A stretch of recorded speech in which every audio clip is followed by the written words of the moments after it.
9% from 13.3 trillion shillings to 15.5 trillion as of June 30th, 2021. The amount we need to pay for pension towers concrete is 1 month's collection.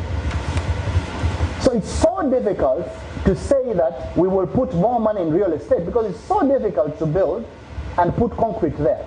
So real estate is not an asset class. In any case, it's got its inherent difficulties, and therefore you cannot overexpose the fund to there. The amount of money paid out to qualifying members also increased by 29% from 496.4 billion in the financial year 2019-20 to 642.3 billion in the financial year 2020-2021. The biggest sector contributing to NSSF is the education sector.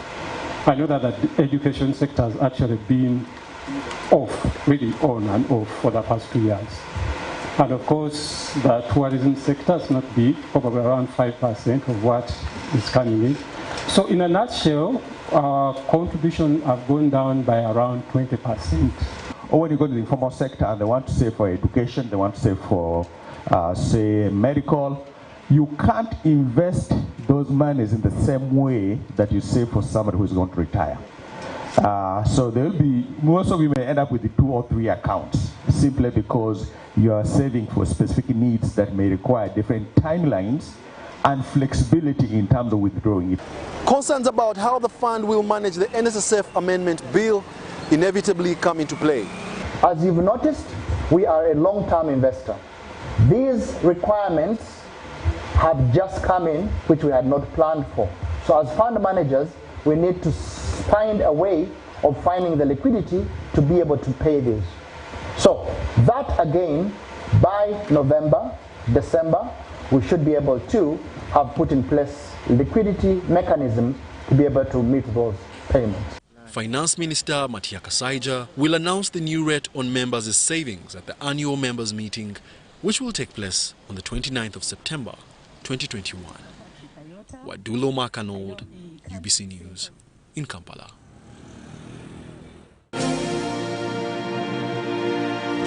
The Minister of Energy and Mineral Development has reaffirmed government's commitment to deliver reliable electricity supply to the West Nile region that has for decades grappled with power shortage.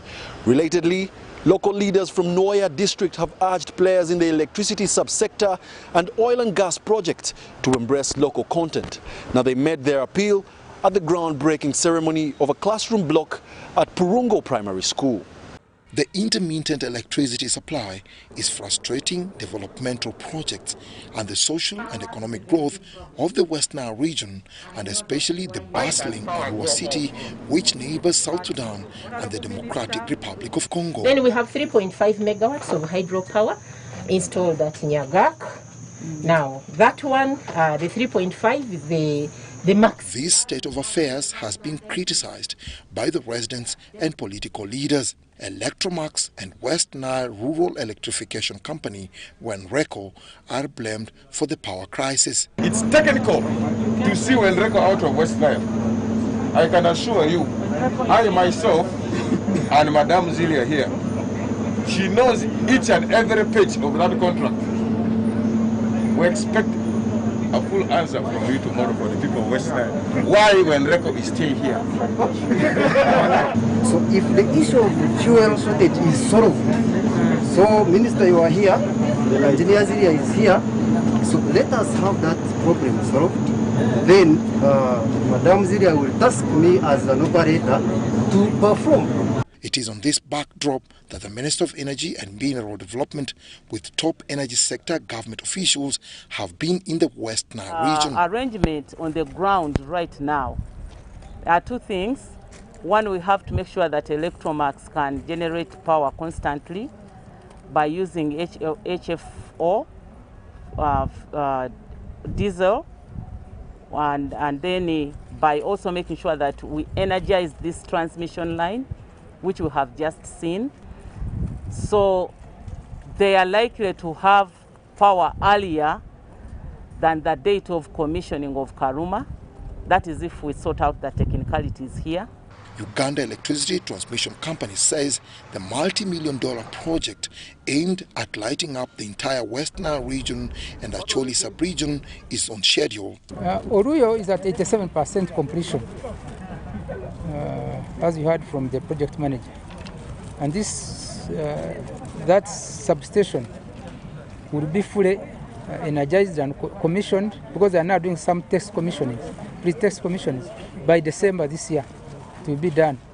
Now, this entire, what you call, I told you, Wadulo is part of this project, Karuma Interconnection Project. It is about $289 million from here to Karuma, to Wadulo, and also to Lira. So it will cost $289 million. The 33 kV Arua substation is expected to be completed by September 2022. Nyagak hydropower and Electromax thermal power plant will continue to be operational to boost the grid. It is designed to mitigate the increased pressure of local social infrastructure, social livelihoods and natural resources, among others, that arose from the implementation and construction of the 600 megawatts Karuma hydropower station. Power project. So we are giving back to the communities that were affected, the districts that were affected. We've given this job to Beru. Beru is the contractor here. However, at the launch, a number of key issues by the local leaders were raised. Among them, embracing of local content by the electricity subsector and oil and gas players, and enhancement of last-mile power connection. There is nothing local. We expected the casual laborers from within Wianono. This area is called Wianono, but we do not have them. I would like to request you create a good rapport wherever you go. The idea is industrialization for Acholi sub-region. Power can only go when there is industrialization. But can we also say that the industrialists can only bring power if they are assured that there is a capacity of power that has been allocated for the sub-region? I want to thank you for that assurance. On her part, Ruth Nankabirwa, the Minister of Energy and Mineral Development, pledged to ensure the local communities benefit and apologized for past mistakes. So I just want to reiterate that these mishaps will not happen again. So what we want is to encourage the industries to come. Already we on the ground. As we branched off Karuma to come here, I was enjoying the line. My eyes were on those towers, beautiful, majestic.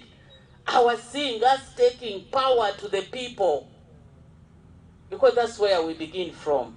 Relatedly, the Minister of Energy and Mineral Development and her counterpart, Peter Lokeris, the State Minister for Minerals, have toured the 600 megawatts Karuma hydropower project as part of the energy sector familiarization tour. Those ones? Yes. Karuma HPP is expected to be completed and commissioned by mid-2022 if everything goes to plan. Dennis Igor for UBC News.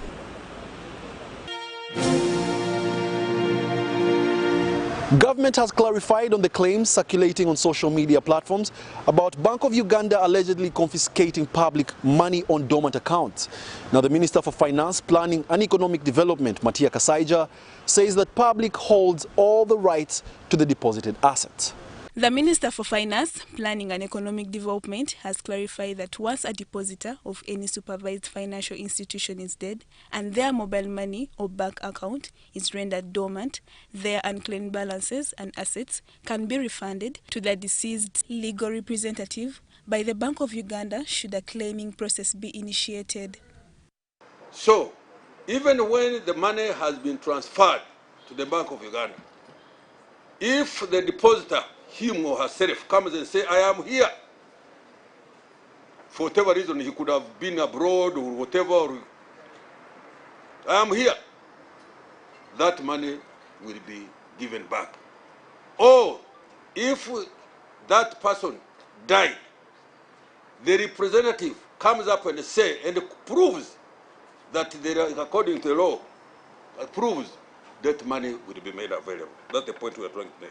According to the Section 119 of the Financial Institution Act 2004, a dormant account is one that has not had any activity for a period of 2 years. After this period, a deposit-taking financial institution is mandated to advertise the dormant account for 5 years to allow the depositor claim it. The account's assets are then transferred to a consolidated fund at the Bank of Uganda should the owner fail to claim it. It is informed that there is a period of up to 10 years within which to rectify the issue of unclaimed balances on your accounts held with the supervising financial institutions. Customers who hold accounts with electronic money issuers have a total of 8 years and 3 months within which to deal with the issue of dormant account. Minister Kasaija asserts that government has no intentions of taking over or taxing unclaimed balances on dormant accounts. Bank of Uganda and the government assure the public that the government will not take over your unclaimed balances that are lying idle on your accounts held either with the supervised financial institutions like banks or with electronic money issuers. Uganda is committed to fostering price stability. You are all enjoying low and stable inflation, a stable exchange rate. So why would we do an action that would create instability in the financial sector? A Bank of Uganda baseline survey to assess unclaimed financial assets at supervised financial institutions rose from 340 billion shillings to 900 billion shillings between December 2014 and December 2018. Lydia Chomkama, UBC News.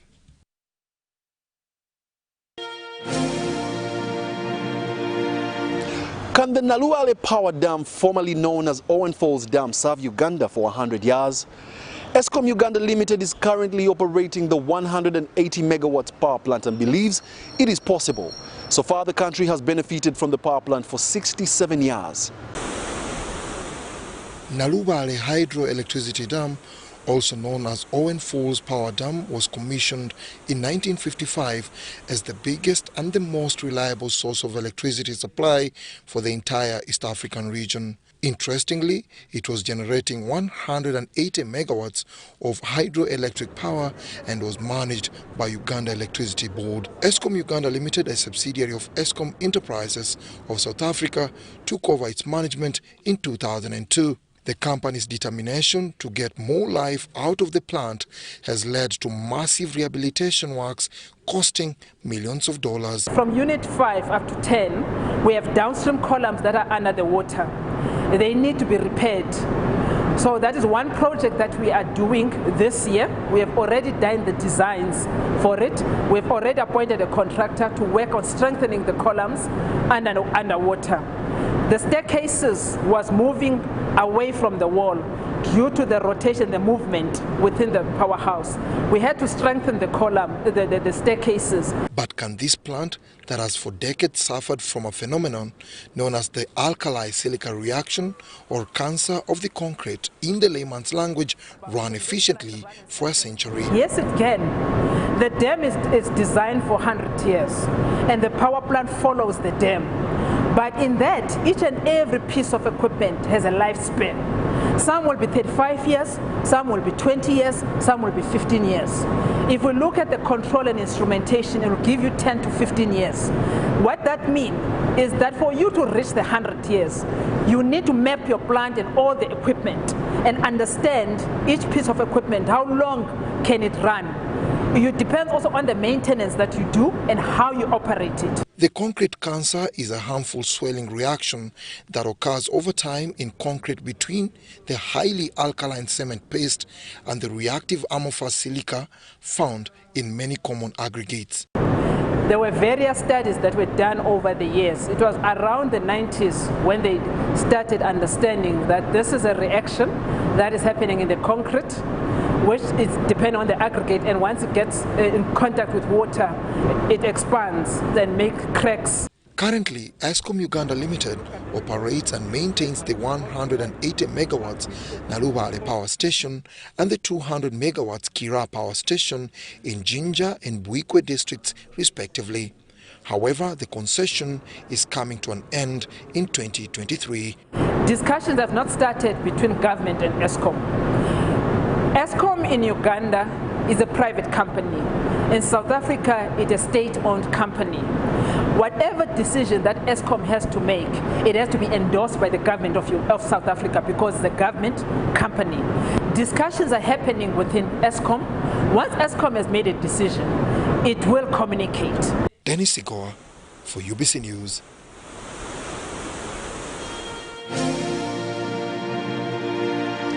Government ministries, departments and agencies are urged to adopt a modern digital central data protection approach.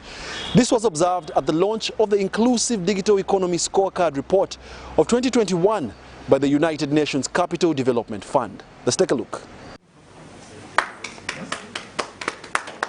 The Inclusive Digital Economy Scorecard Report of 2021 indicates underdeveloped internet infrastructure is still failing the country's target of digitizing the economy. The national rollout of infrastructure and connectivity. We also have development and promotion of digital services. So those 5 gaps are what we're going to address going forward as priority areas. Government and stakeholders need to do more in promoting financial and digital literacy. Experts believe including these 2 disciplines in the national curriculum can grease the economic digitization. So there's no coordinated national effort anywhere that is trying to ensure that our population has got both digital literacy and financial literacy, and these are major areas of intervention. Financial literacy should be a cross-cutting course across all disciplines, right from the earliest level. Data decentralization, government ministries and agencies, plus private sector, is identified as a stumbling block to have a central data processing unit. Our minister the other day was saying she was there fighting the tax on mobile money. On OTT, the minister was promoting it. So you can just imagine your ED is saying this tax is bad, and the minister is saying the tax is what? Is good. All that is working in silos, and we are going to eliminate this. Uganda Communications Commission has urged data consumers to combine interests while buying data.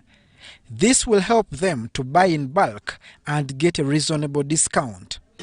But how do we make sure that all the efforts, will reduce all this, but for as long as we're still having those small bundle individual usage, we're still going to be rated low. The report was spearheaded by United Nations Capital Development Fund and recommends research by policymakers to design appropriately based on figures. There's need for continuous research because this is a sector that evolves quickly. The pandemic itself has changed a lot of things. Many people have adopted, but others still remain behind. There are a couple of constraints to people being brought on board, and as those get tackled, there is need for continuous research and tracking of the indicators to understand what steps have been taken, what has been achieved, what is left, what is new. And all that requires continuous research and using the scorecard on a regular basis. The Inclusive Digital Economy Scorecard is to work as a benchmark for the country in its quest of achieving its strategic development goals, especially while implementing the National Development Plan 3. Abdul Nasser Luwama, UBC News. In our corporate news, MTN Mobile Money Uganda Limited has partnered with Vivo Energy to provide cashless payment services at Shell service stations. The partnership intends to foster a rapid growth of digital transactions. Mobile payment services have become a necessity, especially with the onset of COVID-19 pandemic, which has fast-tracked the need for contactless payment solutions. We will be able to combine and leverage the wide reach of the MTN network and the wide network of Shell service stations countrywide to provide greater accessibility to our customers to transact via mobile money. The partnership of MTN Mobile Money Limited and Vivo Energy Uganda is expected to leverage a wide range of financial and digital inclusion. This is about cashless transactions, which is Momo Pay. And then you have, as I mentioned, you can come in and do your cash out.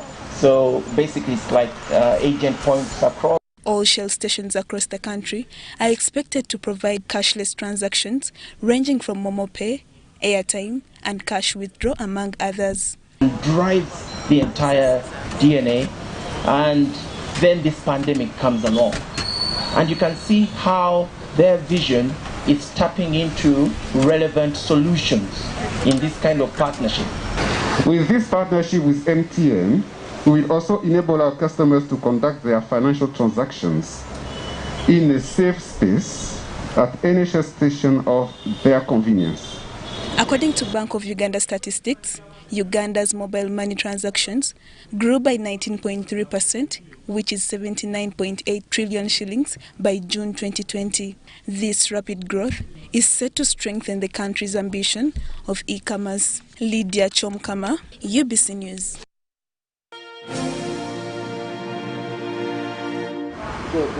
The Chamber of Mines and Petroleum, the Private Sector Foundation of Uganda, and Tanzania Oil and Gas Providers Association have launched a collaborative partnership for the cross-border oil and gas project. The initiative seeks to promote national participation in the project and ultimately value retention within the region. We'll take a look.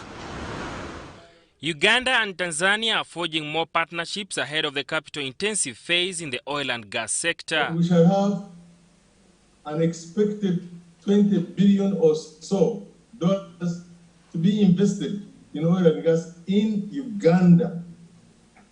And that investment goes only to private sector.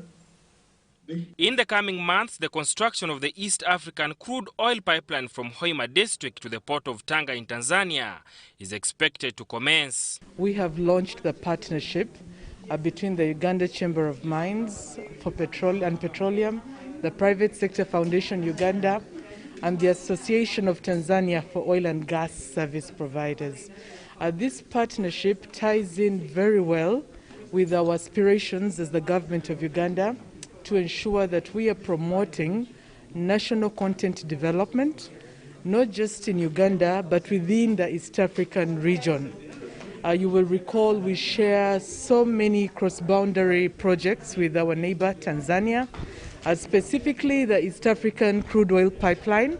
Effective and efficient private sector participation is emphasized by the Private Sector Foundation Uganda, as well as the Association of the Tanzania Oil Gas Providers. We in Tanzania have thought there is an urgent need to sit between Tanzania and Uganda, first of all to cement this relationship. But two, we want now to embark on bidding together. You have seen the Ugandans now and Tanzania have started to collaborate in joint venture, bidding together. If something that has been done in Uganda, we say we do not need to reinvent the wheel. It should be applied into Tanzania. If something has worked in Tanzania, it should be brought to Uganda so that our sisters and brothers, they have a common ground. However, concerns are raised on major bottlenecks that may hamper the achievement of local content in both countries, despite the ring fencing of 16 sectors in the value chain. High interest rates on loans and excessive collateral from businessmen with an interest on investing is cited as the key obstacle. And our banks will have to step up to support the sector. But as I said, that the years that we have spent preparing have enabled our companies and the financial institutions to prepare themselves. So we think that with this preparation, we should be in a position as banks to provide the required products that are needed for our companies to participate in the financial sector. Of course, it will be very important for these products to be organized in such a way that our local entrepreneurs can actually access them. It will be pointless if we ask for qualifications which they don't have. Sada Mubale, Dennis Sigoa, UBC News, Kampala.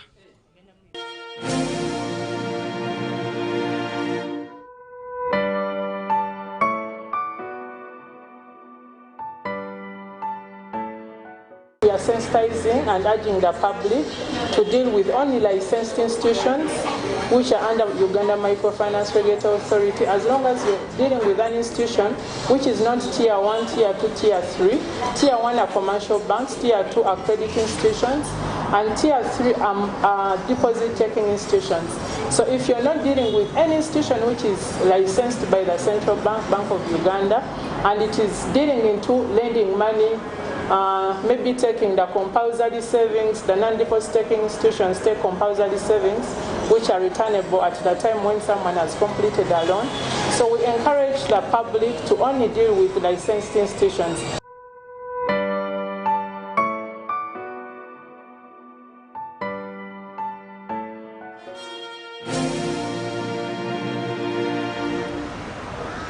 Uganda's coffee is ranked among the best in the world, and the United Kingdom seems to be ready to enhance consumption.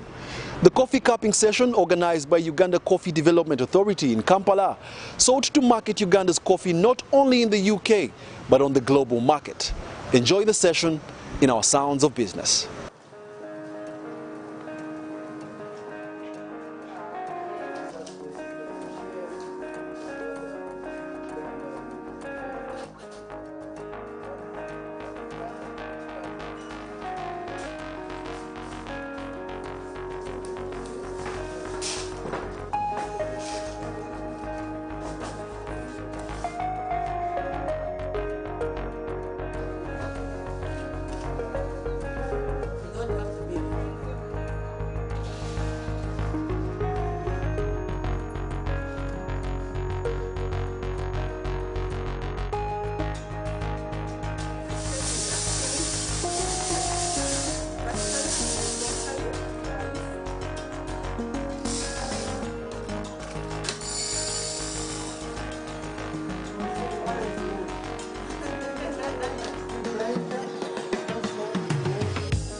There is need for a strategic plan to revive Uganda's tourism industry that seems to be sinking deeper into oblivion due to the COVID-19 pandemic. Now, our appeal as the Business Roundup team is for the public and private sector players to sit on one round table and get a workable solution. Otherwise, thank you for joining us on this week's episode of the weekly Business Roundup with me, your host, Wadulo Mark Arnold. Catch us next time, same place. From the team, we must say good night.